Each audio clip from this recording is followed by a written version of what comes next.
পৃথিবীতে বুদ্ধি সবার আছে, বিবেক সবার নেই। বুদ্ধির মতো যদি বিবেক সবার থাকতো, পৃথিবীতে এত অধঃপতন হতো না মানুষের। আমি আজকে এই বিবেক ও বুদ্ধি নিয়ে কয়েকটি টপিকস আলোচনা করব।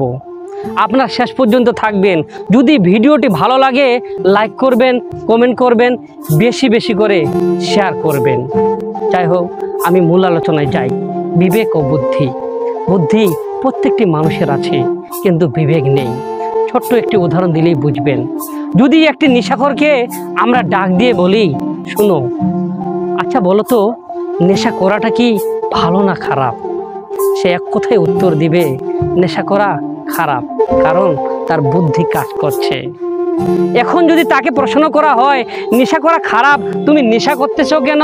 সে চুপ করে থাকবে, কারণ তার বিবেক কাজ করতেছে না।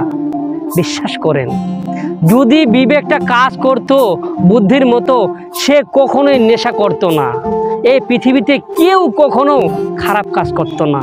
তদ্রূপভাবে কেউ যদি জুয়া খেলে, তাকেও যদি এভাবে প্রশ্ন করা হয়, সেও এভাবে উত্তর দিবে।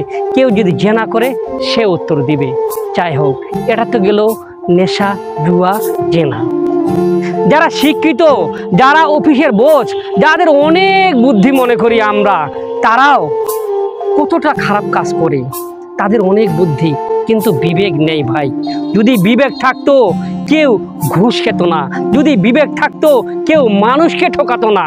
আজকে দেখেন, সবাই বুদ্ধিমান, এরা অনেক বড় বুদ্ধি রাখে, কিন্তু বিন্দু পরিমাণ বিবেক নেই।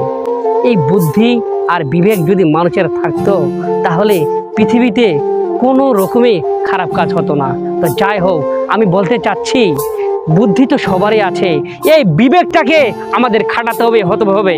এই বিবেকটাকে আমাদের জাগ্রত করতে হবে। যদি আমরা এই বিবেকটাকে জাগ্রত করতে পারি, তাহলে আমাদের এই বাংলাদেশ সোনার বাংলাদেশে রূপান্তরিত হবে।